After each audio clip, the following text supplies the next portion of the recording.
Welcome to the Economy Magazine. I'm Benjamin Chong Alfares with the top reports in the global economy. Today's magazine: Europe debates the creation of a banking union, and Italy's new prime minister announces reforms to transform the country. First headlines. Chinese industrial output, investment, and retail sales slowed sharply at the start of the year, reinforcing concerns of a slowdown. The figures, which covered both January and February, fell short of market expectations on every metric. Industrial output slowed to 8.6%, the lowest reading since August 2009. Fixed asset investment fell to 17.9% year-on-year, down from 19.6% in December. And retail sales fell to 11.8% from 13.1% in December. Premier Li Keqiang, at the end of China's parliament session, underscored that China's economy faces challenges in 2014. The challenges are still severe this year and will probably become more complicated. We need not only to maintain stable growth and ensure employment, but also prevent inflation, control risks, improve quality and efficiency, and control pollution. Realizing many different objectives requires finding a reasonable balance. You could say that this is highly difficult. The U.S. accused the EU of abandoning a pledge to remove all tariffs on goods traded across the Atlantic. EU officials have told their U.S. counterparts that they plan to allow U.S. beef, chicken, and pork into the EU only under a quota system. Negotiations to establish the transatlantic trade and investment partnership has already suffered various hiccups. U.S. negotiators face powerful agricultural lobbies at home and a Congress skeptical of the value of trade agreements. While the two economies aim to gradually eliminate tariffs, the EU's original offer to eliminate 96% remains more ambitious than the U.S. offer to cut tariffs on 88% of goods. The U.S. Federal Trade Commission has opened a formal investigation into Herbalife, following accusations it is a pyramid scheme. Herbalife has been subject to a vicious public battle since hedge fund manager Bill Ackman unveiled a campaign to put the company out of business. Rival billionaires have bet fortunes on the question of Herbalife's legitimacy. The process of investigating potential pyramid scheme behavior typically takes 12 to 18 months and will show whether Herbalife's profits accrue from recruitment rather than genuine sales of a product. Alibaba is 95% certain to choose New York over Hong Kong for its initial public offering, expected to be one of the largest in history. Alibaba, China's largest e-commerce company, allegedly scrapped a Hong Kong listing after it failed to conform with the city's listing rules. Alibaba insists on controlling appointments to its board. While estimates of the size of the listing have varied, private trades in its convertible bonds are in the region of $120 billion. Depending on the listing location and the amount raised at IPO, Alibaba's offering could eclipse Visa's raising as the largest ever in the U.S. And finally, Wall Street's average cash bonus swelled last year to its highest since the financial crisis and the third largest on record.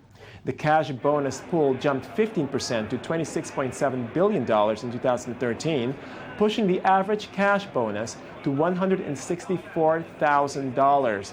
The increased payouts came as Wall Street posted a fifth consecutive year of profits after record losses during the crisis.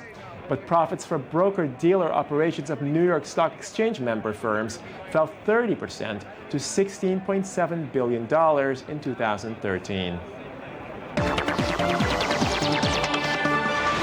As finance ministers from across Europe consider the creation of a banking union to avoid a new banking crisis, members disagree on how to liquidate a bank if it defaults. Anthony Lesmy and Daniel Roth have the report.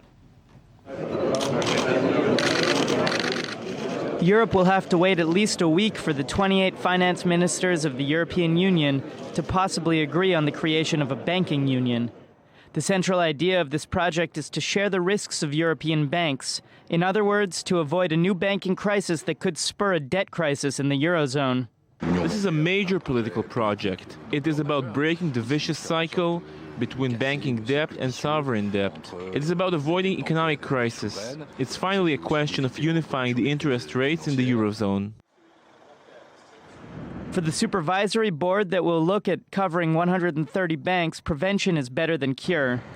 The aim is to proceed with an evaluation process to understand the outcomes of these banks and to conduct stress tests. But some banks are not exactly jumping for joy at the prospect of being analyzed and scrutinized.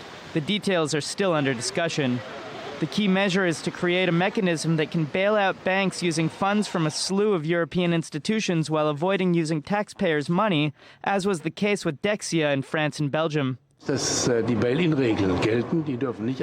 that the bail-in rules apply. They can be weakened because it makes no sense to constantly talk about the taxpayer no longer having to foot the bill. According to the December 28th agreement between European finance ministers, the pot will be made up of national money matched by banks in each country. The money will be shared very gradually only after a period of 8 years, at which point the funds should have 55 billion euro. The details of who will pay how much are under discussion. But the crux of the disagreement lies in how to liquidate a bank if it defaults. Germany, fearing endless negotiations, wants to leave the last word to finance ministers or perhaps even a board of independent member states instead of members of the European Parliament. If an agreement is not reached before the European Council meeting on the 20th and 21st of March, further discussions will not take place until 7 months from now, after the European Parliament will have elected new members. And we're now joined by freelance reporter Batya Susharabi for a look at Latin America's women leaders in feminomics. Hi, Batya. Thanks for joining us again. Thank you, Benjamin. So, Latin American women? What are we talking about here? Well, Latin America has now a historic, unprecedented record number of female presidents, 4 to be exact. Wow, unbelievable. It's really an accomplishment in a region which is known for machismo, sexism, chauvinism, and all the above. On one hand, I want to say I think it's a great accomplishment for these women. However, there seems to be a certain amount of representation without empowerment towards these women. Let me explain. 2 of the 4 presidents are staunchly opposed to abortion and women's rights. They seem to be more chauvinistic than the men. Whoa. Why? I don't understand this. You know, I have my theories. I think they believe that they have to be more macho or in order chauvinistic. To get the credibility, so to speak. Yeah. I mean, at a time when Latin America is a region, where there's horrific violence against women, the cultural norm is that the women stay home. They are subservient and servile to men. Right. There's a lot of sexism there. Now, of the 4 presidents, I mean, there's 2 you said. Is there any kind of hope here? Like, is at least one of them? Well, I have to point out, Laura Chinchilla of Costa Rica has publicly expressed her reservations towards the feminist movement and philosophy, yet that same philosophy is what has allowed her to become the head of state. Right. Go it's figure. ironic, isn't it? Very ironic. Okay. Michelle Bachelet of Chile, however, they're calling her the new Hillary of Latin America. Oh, yeah, nice. She, okay. during her election campaign, she has promised to usher in social reforms promoting women's rights. Right. She has promised, she is pro-abortion under certain circumstances. Right. She has, like Hillary Clinton, essentially. Definitely. Right. So she has pledged to open up more daycare centers to allow working women better conditions to work. She has promised. You know, she's promised a lot. Let's see what she actually does. But regardless, she's going to do a lot. I believe in her. I hear you. But even the other women, like, you know, even if they do follow the same, you know, party line, so to speak, and they're still very conservative in their views and not specifically in favor of women's rights, I mean, it's still good to have these as role models, no? On one hand, it is good to have them as role models. But if they're doing more damage and behaving more chauvinistic than the men, hello, I don't understand what good is it doing. Maybe we should have less chauvinistic, more pro-women men. Right. On one hand, socially, it's good for these women, look, to be up Right. there, That's a good point. to be a role model, to an area where women are seen as traditionally stay at home, they're mothers, they're baby makers. But there has been a change, hasn't there? Slowly there has been a change. Gradual change? Yes, in most of Latin society? American countries have constitutions that promote gender equality. Men are taking on more household chores. They're even saying men are changing diapers, which 20 years ago was absolutely unheard of. I hear you, right. Venezuela, El Salvador has recently passed legislation mandating paternity rights. A lot of advancement for this region. Okay, great. Well, thank you very much, Batya Susharabi, freelance reporter. Thanks for joining us again on Feminomics. Thank you. Hours after Italy approved a new electoral law to end the country's chronic political instability, new Prime Minister Matteo Renzi announced economic measures aimed at stimulating growth while also cutting spending. More in the following report by Daniel Roth. With a casual style and a confident stance, Italy's new Prime Minister, Matteo Renzi, gives his first press conference. It marks a turning point in Italian economic policy. On Wednesday, the new PM introduced a series of measures aimed at stimulating consumption by reducing taxes. His plan is to start with a €10 billion income tax cut that may help low-wage earners. Cari italiani. Dear Italians, today your government announces that from the 1st of May, the state will put 10 billion euros in the pockets of 10 million Italians, those earning less than 25,000 euros a year. No offense to the naysayers, it's a feasible and viable reform. With the goal of no raise in taxes to pay for the boost, the 10 billion euros will be covered by cuts in public spending. Come la finanziamo? How will we finance this? The government will use savings made in public spending. Fatta dal governo sulla base. Starting on May 1st, companies should see a decrease in energy costs, aid to small and medium enterprises, and a reduction on corporate taxes. Dear entrepreneurs, dear small and medium enterprises, we will have a reduction of 10% in the professional tax and a reduction of 10% in energy bills. No offense to the naysayers. The government is also committing €3.5 billion to school renovations. At the same time, they are cutting funding in certain areas such as defense spending, cuts that are aimed at curbing the country's debt, which has already exceeded 134% of GDP. But one of the biggest challenges Italy faces still remains front and center: the labor market. Even if Italy is finally out of the recession, the unemployment rate is hovering at around 13% and above 42% amongst young workers, one of the largest percentages in Europe. And now for a look at some of the more offbeat stories we gathered for you from the press worldwide in Media Watch with Daniel Roth.